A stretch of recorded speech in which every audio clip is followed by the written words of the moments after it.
drivers who are standing here. These are the folks who every day take New Yorkers to or from the airport, home late at night, to a doctor's appointment, to see their families, to work. Unfortunately, right now, they can't work because Uber and Lyft, the companies, the multi-billion-dollar companies that rely on their labor every day, are cruelly and arbitrarily locking them out of their apps, and that's what we're here today to demand an end to. I'm honored to be joined by the New York Taxi Workers Alliance and my longtime friend Bedavid Desai and Zubin and so many folks from NYTWA whose work has made it possible over years and decades for taxi drivers and for hire drivers to earn a living wage in this increasingly expensive city. So thanks to all of you for being here in NYTWA to offer all that organizing, and also honored to be joined by my friend and council member Shahana Hanif.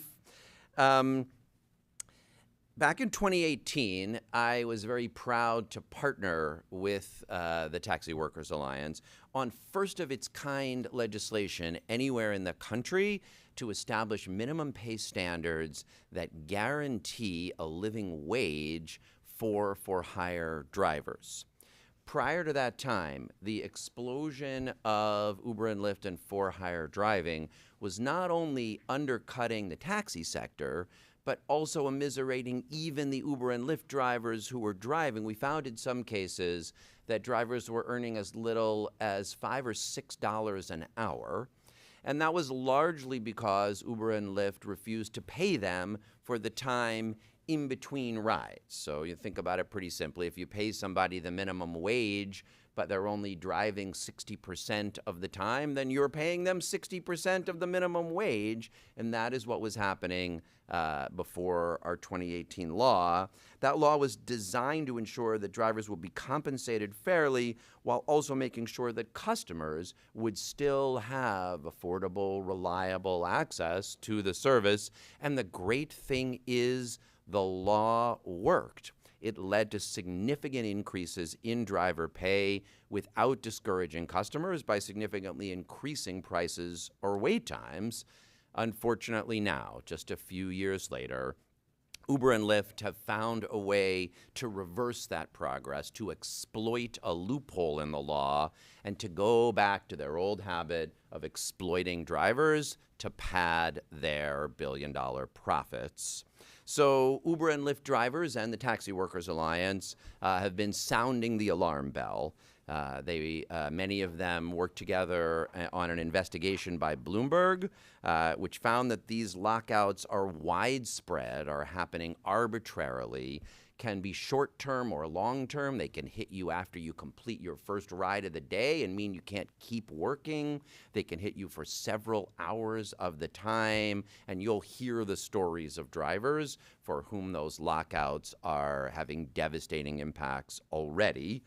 And the Taxi Workers Alliance also realized that what's going on is an effort to cheat drivers both individually and collectively. The individual lockouts of specific drivers make it impossible for them to have a stable work shift, to work a reasonable work day, and have led to it being impossible for people to pay their rent, to pay their bills, increase credit card debt, worsen mental health.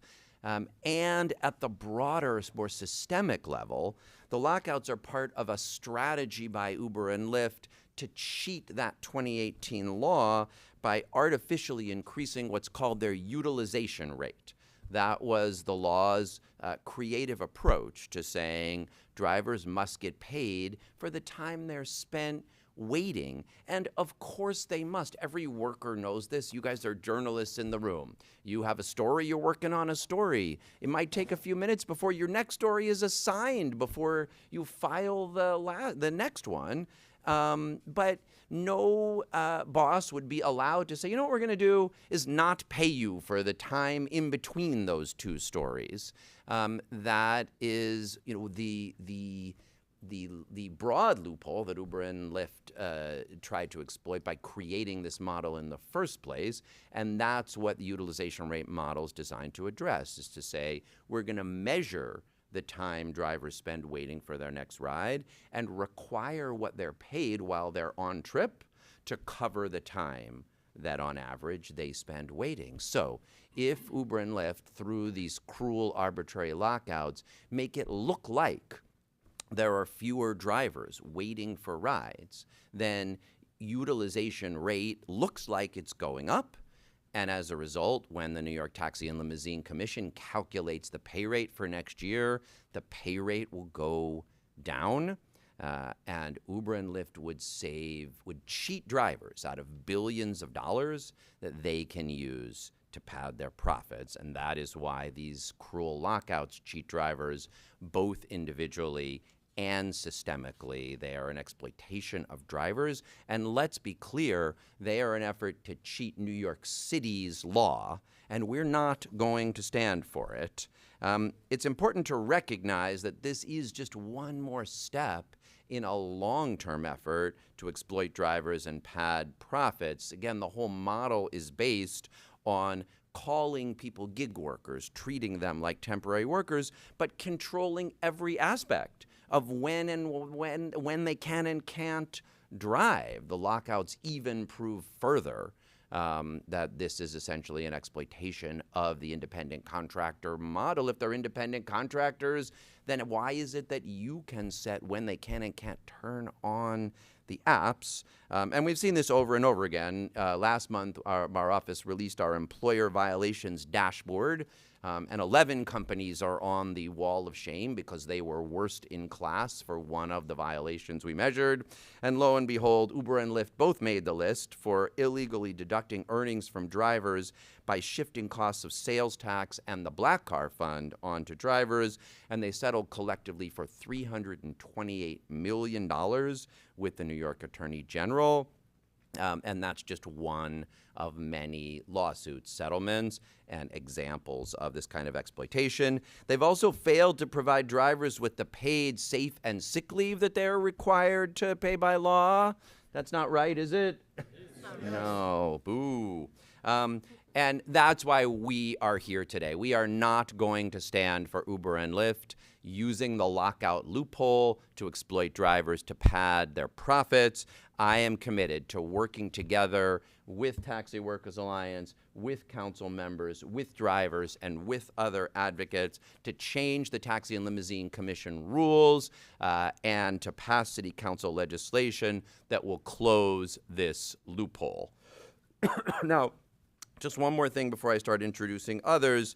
The Taxi and Limousine Commission has historically been a pretty good partner in implementing the 2018 law and working in partnership with drivers over the years. Unfortunately, over the summer, and we don't know whether this came from City Hall, came from the Adams administration and was overruling the Taxi and Limousine Commission, or exactly how this happened. But over the summer, the Adams administration announced a phony deal with Uber and Lyft that I think Beta V and others will have more to say about, without any actual commitments or real changes in the rules to address the lockouts. And we've seen a move like this before. After we passed the Deliverista minimum pay law, essentially a similar law, that one enforced by the Department of Consumer and Worker Protection rather than the Taxi and Limousine Commission, even though it appeared that DCWP was working with drivers to implement that law, Uber and Seamless went to City Hall and essentially got City Hall to do their bidding and to undermine and weaken the rules that were going into effect, essentially capitulating to the corporate lobbying of the app companies. And that is why we are gathering and mobilizing and organizing and working together. Earlier this month, my office sent a letter to the TLC demanding the data that we need on what is taking place now with trips and with lockouts, that we will need to develop new policies, to adjust TLC rules, to craft city council legislation, to restore the basic intent of that 2018 law that every New Yorker knows makes sense, so we can ensure that the hardworking people who drive New Yorkers to and from their jobs, to and from their medical appointments, to and from their families, to and from the airport, can also earn the living wage that every every one of them deserve and need to live in this city. And that's why we're here today. So thank you so much for being here to join us. And it is my pleasure to introduce, to kick us off, the founder and executive director of the New York Taxi Workers Alliance, someone who has been at this work for decades, making sure that hardworking drivers can earn what they need and have the worker protections they need to survive in the city. Please join me in welcoming Bedavi Desai. Thank you. Thank you. Thank you so much, Comptroller Lander. Again, my name is Bedavi Desai. I'm the Executive Director of the Taxi Workers Alliance. You know, when we think about lockouts, honestly, the first word that comes to my mind is pain. This was an incredibly painful summer for drivers. You know, a lockout, you start your shift, you could work 2 hours, 30 minutes later, you're locked out. You could get a fare, your next lockout could be for 2 hours. The next day, your lockout could be for 8 hours. This business practice has created complete insecurity and anxiety for this workforce. And this is a job where you're already more likely to be killed on this job. You're more likely to be robbed on this job. You have to deal with traffic, which is increasingly more difficult on our streets. You're in charge of keeping yourself safe and the safety of the person in the back seat that trusts you, as well as the other motorists that are surrounding you. And to have to work under these conditions of anxiety and stress has been really, like we think about the consequences of corporate greed. And I don't think you can say enough about the level of pain and destruction that this type of practices cause in the lives of just tens of thousands of workers. I mean, Uber and Lyft drivers in New York City are the biggest private workforce in our city. The largest private workforce in the city of New York has been treated as second class this entire year by their companies, and the companies have done this so they could cheat them out of a minimum pay for next year. It's not been enough for Uber and Lyft to leave drivers in utter poverty, insecurity, on the brink of eviction and despair throughout this year. They're doing it. They're inflicting this pain this year in order to cheat drivers out of pay even for next year. It's just unacceptable. And it doesn't have to happen. We have regulations. We were so proud to work with our comptroller when you were city councilman on this bill. And, everyone should understand the New York City pay rules were the first of its kind. They are the strongest pay rules for Uber and Lyft drivers across this country. And one of the reasons is because the pay rules allow for drivers to be compensated for empty time because of the factoring of the utilization rate.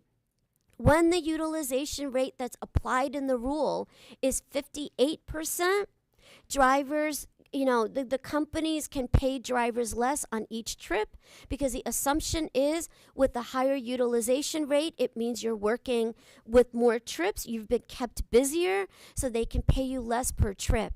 When your utilization comes down, in order to make sure that the driver income does not fall below minimum wage, then the pay rates are supposed to come up to make up for your loss of utilization. And so when the companies, take you off the app, they are trying to cover up the amount of time that they have left you empty. Just because you're empty does not mean you're not working. Your ability to work is controlled by the companies. They dispatch the job to you. And so if you've been left empty, you're still working, you just haven't been given a job by the companies.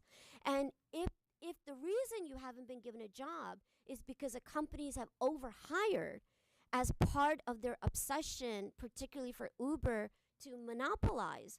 Well, the cost of that business practice and that obsession should not fall on the backs of the drivers, because the drivers are not responsible for that. If Uber overhired and they don't have enough work, they need to make up for the loss of pay to the drivers. It is not only the ethical thing to do, it is required under the law. And we need our regulator, the Taxi and Limousine Commission, to step up. We have submitted a petition for rulemaking under the city charter to the Taxi and Limousine Commission, which they must answer to us by November 4th, calling on the TLC to use the data from December 2023 up to May 2024 before the lockouts began in order for the TLC to evaluate what is the actual utilization rate and update the pay rules with that correct utilization rate. To simplify this, if the utilization rate is actually 53%, not 58% as it is that they're applying right now, we're talking about like $5,000 more in income for a full-time driver. If the utilization rate is really 51%, we're talking about $8,000 more for drivers. And that is in order to keep them at minimum wage, a workforce that takes all the risks to their safety, provides the service to the customers, is brand Uber, and pays for all the expenses. When drivers are left below minimum wage, it literally means they have to choose between paying for gasoline versus paying for groceries. Well, guess what? Groceries you can't put into your tank in order to go to work the next day. So people end up having to choose to pay for that gasoline, which means literally there's less food on the table. This is just utterly unacceptable and is so morally reprehensible, especially by corporations that are raking in the money. The Uber and Lyft started the lockouts to punish drivers for having to pay them a dignified rate of pay and to cheat them out of that pay even next year. The TLC can end this immediately by enacting our rulemaking petition. I just want to lastly say I've seen statements in the media from the TLC that only speak to the loopholes, talking about how the TLC now understands, after months of our protests, that these loopholes need to be closed, but that is not enough. Closing the loopholes is not going to be enough and will not guarantee that next year drivers will be paid under the correct utilization rate. The TLC needs to act responsibly and cannot reward companies that are cheating out the workers. If a New Yorker makes a complaint to the Taxi and Limousine Commission that a driver has overcharged them on a fare on the yellow cab side by even $1, that driver could lose their license. Okay? Overcharging, meaning you're cheating somebody out, you're cheating somebody out of their money, leads to real consequences in this industry, not only in this society, but in this industry when it's done by the drivers. We cannot have a double standard when that cheating is being done by the corporations, especially corporations that have working for them the largest private sector workforce in our city. We need real action for these, for the lockouts to properly end through regulations, and for the cheating to come to an end through proper regulation and the correct pay for all the hours that drivers are working. Thank you. All right, we're going to hear now from one of those NYTWA members, from one of the drivers. You're going to hear from a couple of them today. It's my real honor to introduce NYTWA leader Carmen Cruz. I got my phone over there. I can take it. Oh, okay, yeah, good. All right, hang on, we'll give Carmen 1 minute. Oh, we want Safe to speak first? Okay, all right, good, good. No, it's good, all right. So instead, we'll hear from Carmen in just a minute, and now we're going to hear from another great NITRA leader, Safe Aiza.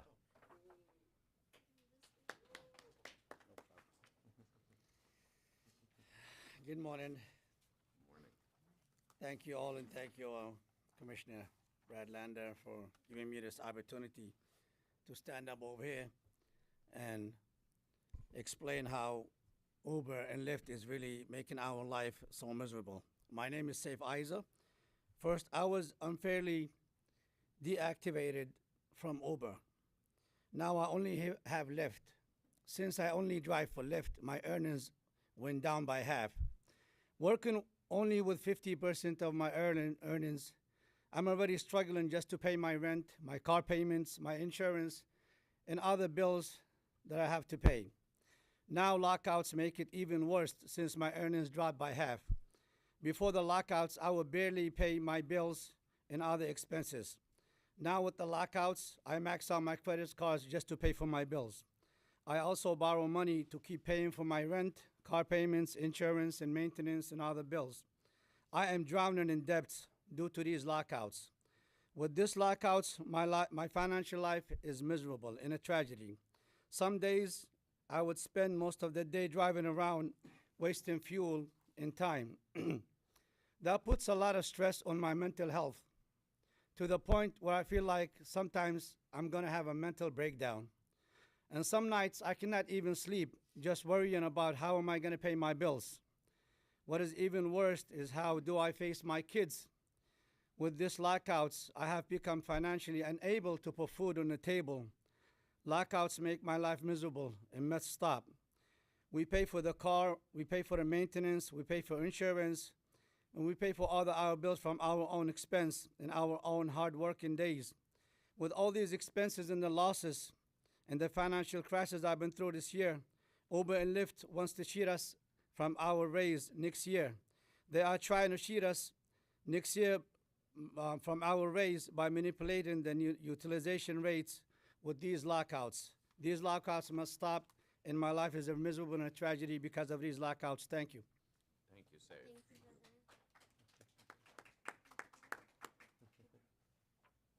Carmen, you ready? Yes. All right, wonderful, thank you. And Carmen is just going to speak in Spanish for the benefit of our friends from Spanish language media, uninterrupted, and I can do a summary afterwards. Buenos días, mi nombre es Buenos días, mi nombre es Carmen. Soy miembro de New York Taxi Workers Alianza.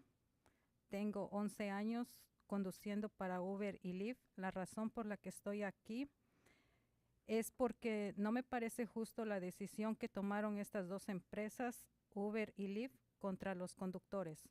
Solo porque intentamos pedir un aumento de pago, Uber y Lyft comenzaron con los bloqueos injustos.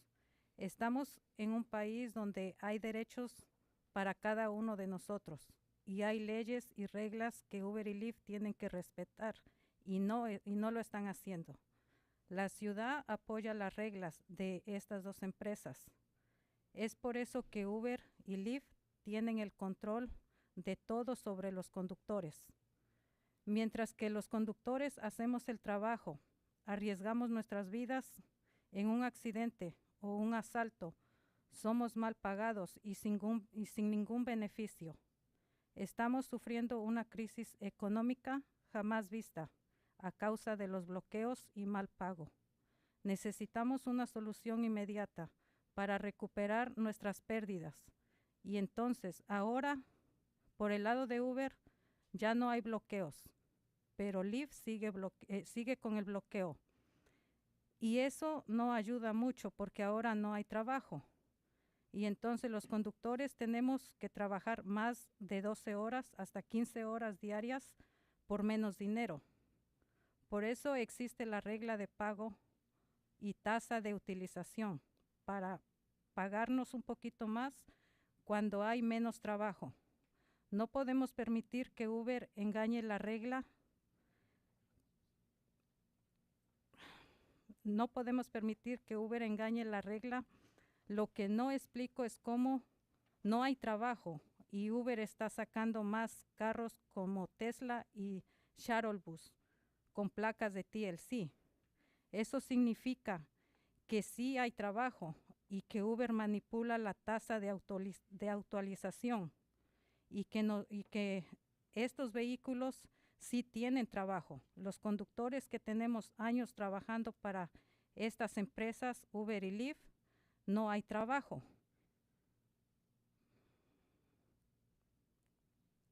En el nombre de la Unión de New York Taxi Workers Alianza y todos los conductores, exigimos que TLC no acepte la tasa de utilización manipulado por Uber y que usen la tasa de utilización real para darnos el aumento de pago que merecemos.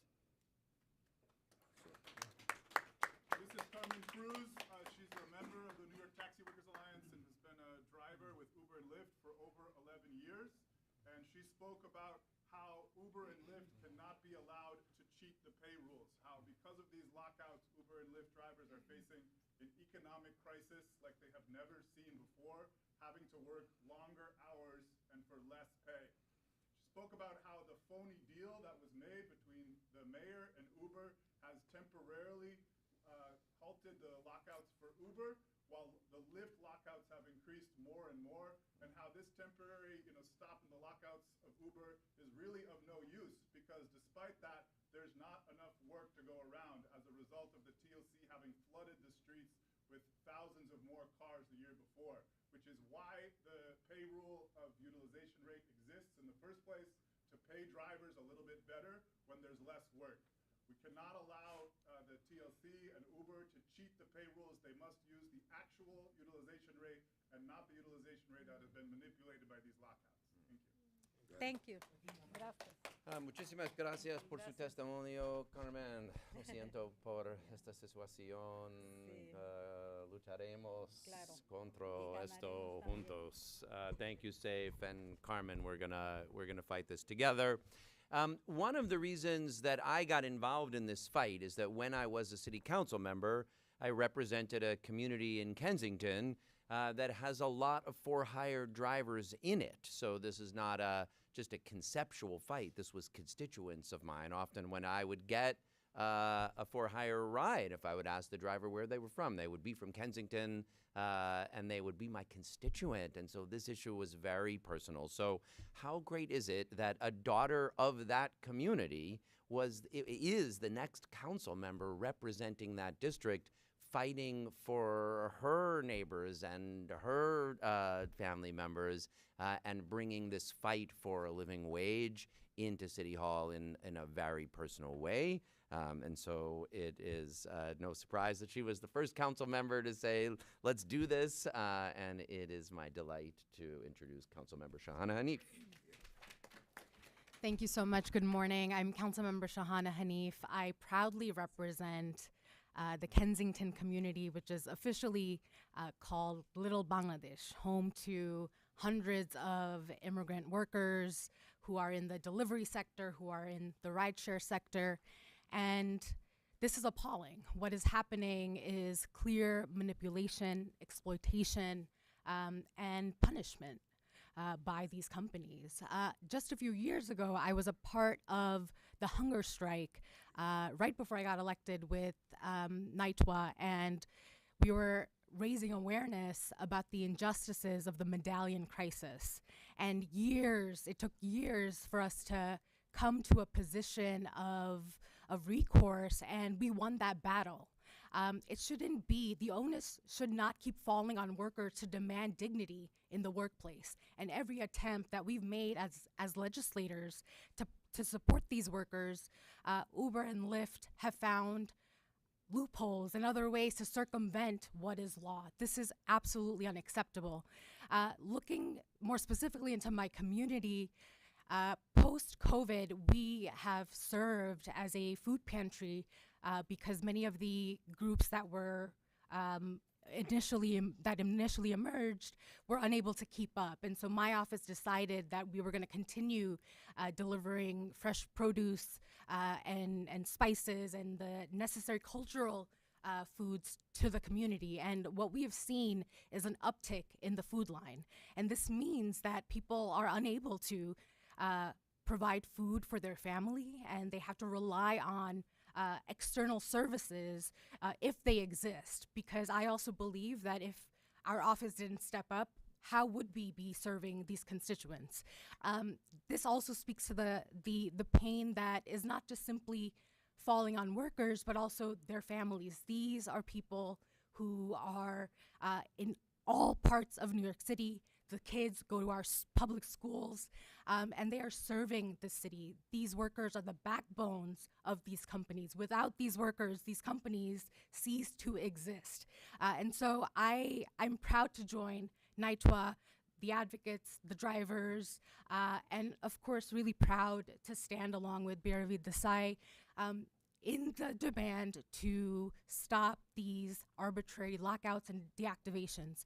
A piece of legislation that myself, Councilmember Shekhar Krishnan, and Linda Lee, and Lincoln Ressler are co-sponsoring is to bring attention to the deactivations and prohibit high volume for hire services like Uber and DoorDash, Uber and Lyft, from deactivating drivers without just cause. And one of the stipulations that would take effect is that drivers deactivated in the past 6 years would be able to petition.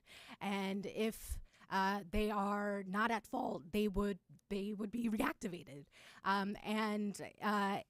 And if they are at fault, it would have to be for a just cause and a bona fide cause. And so this is a piece of legislation that we need to get to the finish line, and we are prepared to do anything and everything in our powers to make sure that we win this fight. Thank you. Thank you, Council Member, for being here and for your passionate advocacy for these workers and this cause. While the Council Member was speaking, Lewis handed me his Lyft app, which right now is showing a lockout. And obviously he's not downstairs in his vehicle, but the app does not know that. He could be downstairs right now looking for a fare, but he would not be able to get one right now because you can see it says you can't go online right now, which is false. He is online. So like the insults here, in response to TLC regulations, obviously like total BS, like besides doing it, trying to blame it on the living wage regulations is another galling thing. In response to TLC regulations on driver utilization time, time spent driving passengers, you can't go online right now. Please try again at a busier time. I don't know, busier for whom exactly. The driver is busy in the car. Learn more or dismiss. So Lewis, thank you for looking while we were here and showing that this is happening right now, even as we are gathered. Oh yeah, here, why don't you guys actually come here, let's take a little, come if you've got your apps, come stand here, we'll take a little picture with the app stuff. Here, Lewis.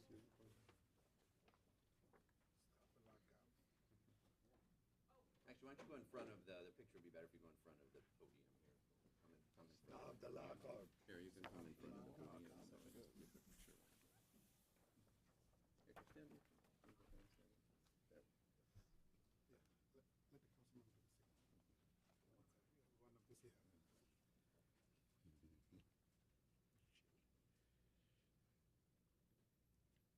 Stop the lockouts. Stop the lockouts. Stop the lockouts. Stop the lockouts. Raise the lockout. Stop the lockouts. Raise our pay. All right. And to close us out, we are going to hear from another longtime NYTWA staffer and friend, Zubin Soleimani. Great to see you. Thank you. Thank you, Comptroller Lander. So my name is Zubin Soleimani. I'm a staff attorney with the New York Taxi Workers Alliance. And as Carmen and Saif and Vervi and Brad have said, the purpose of these rules, like any minimum wage, is to pay drivers for all the time that they are at work, like any other worker. I think the companies have tried to push a narrative out there that tries to make this rule seem more complicated than it is. They've tried to paint their decisions to cut driver hours and pay as a valid and expected function of the city rule. And that is simply not true. And the companies know it's not true. from the beginning, the stated purpose of this rule has been in the language of the rule itself. It's there as plain as day. The language of the rule itself says to pay drivers for time that, quote, drivers make themselves available to receive dispatches. The language is not pay drivers when Uber feels like letting them go online. Pay drivers when it's convenient for us to think that we want to put them online. It's to pay drivers for all time that they have made themselves available and they are at work.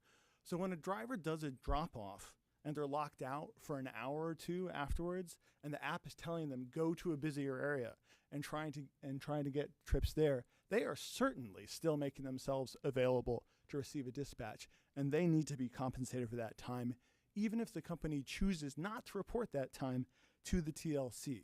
The city has understood that this is the purpose of the rule, the TLC has understood that this is the purpose of the rule, and the companies certainly understand it.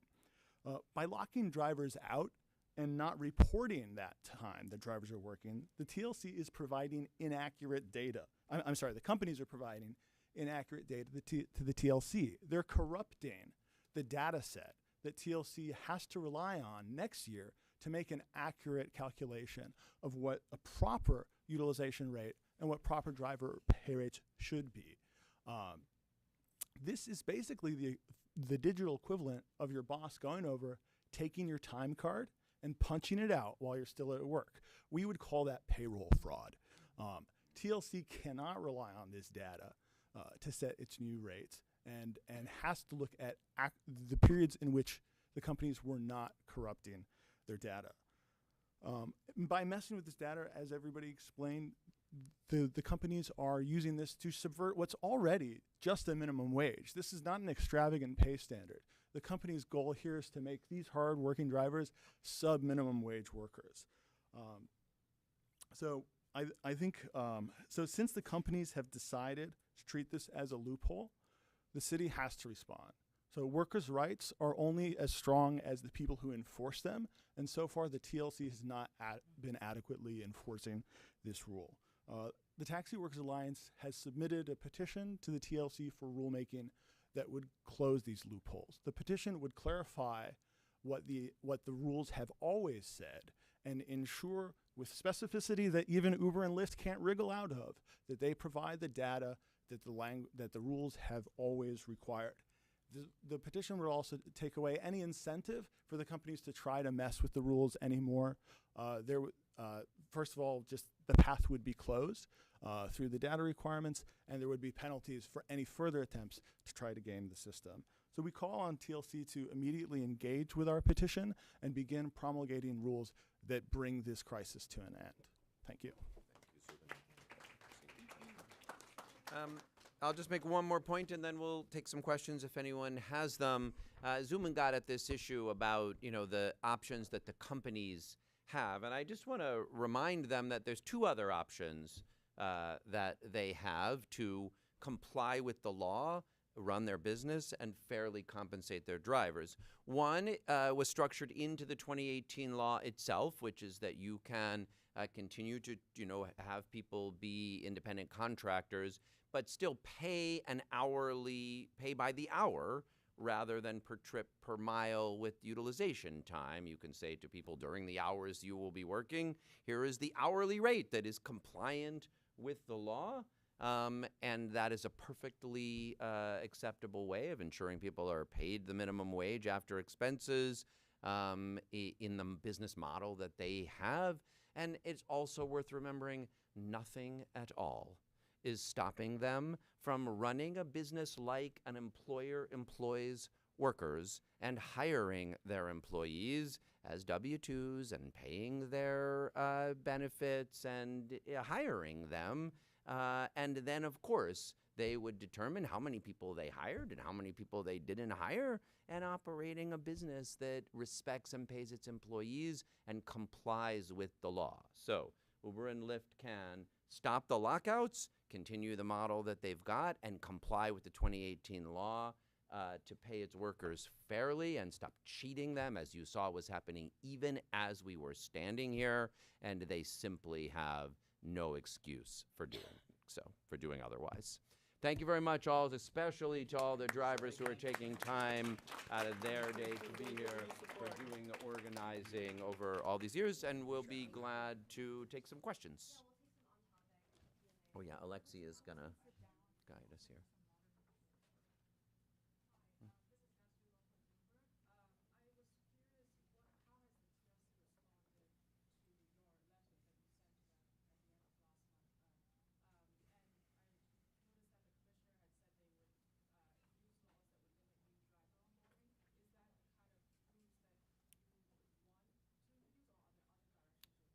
I'll have Bedovi start, and then I'll answer after. First, let me say thank you for the investigation that Bloomberg has done, which has really been very important for calling attention to and helping provide information on this critical issue.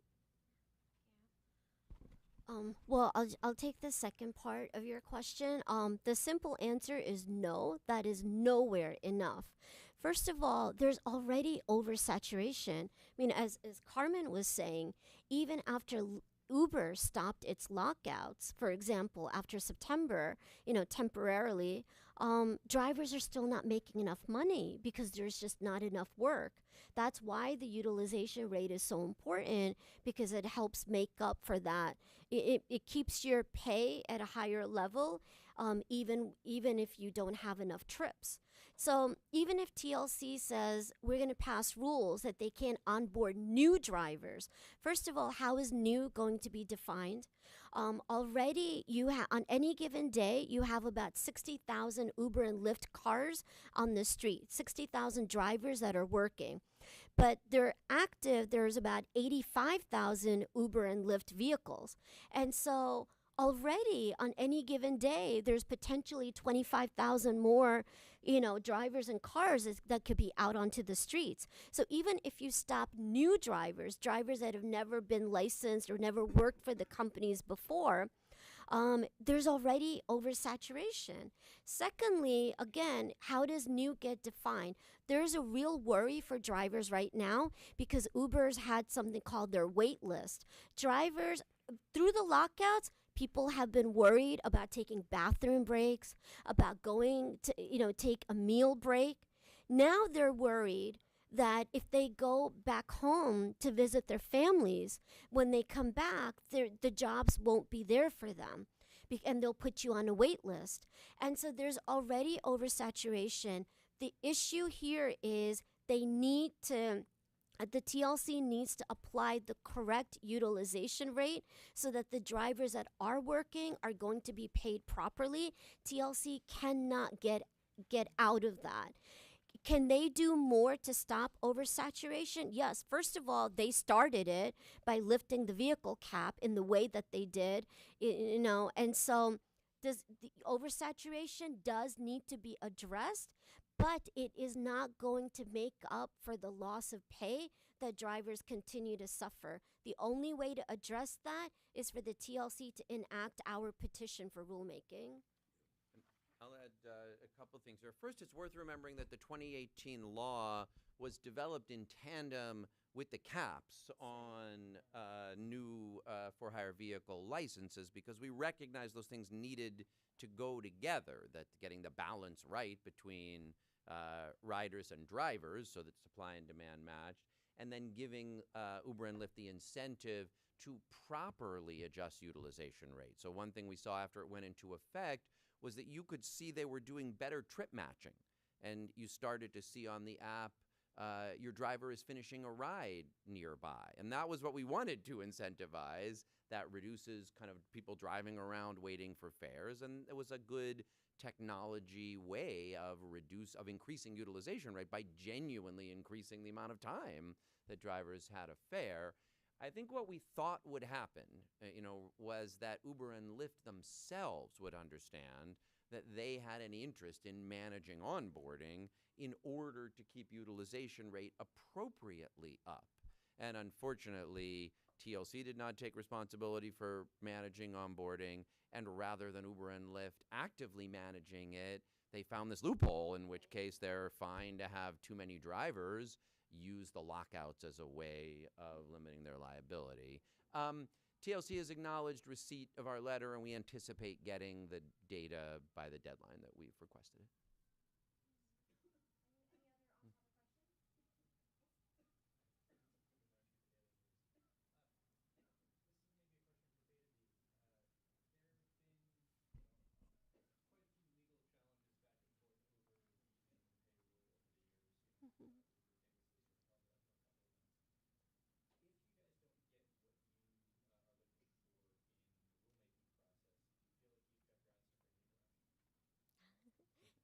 That's actually more for our attorney.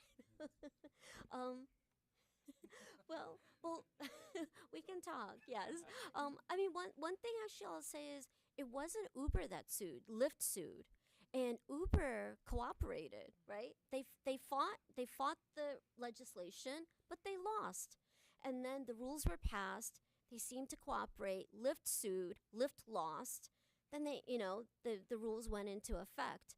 Lyft at the time then started the lockouts because the following year, the utilization rate was going to be company specific instead of industry wide. And so Lyft, in knowing that it has less share of the market, did not want to have to pay drivers more on each trip. On a trip comparable to like how much Uber would have to pay drivers on that same trip.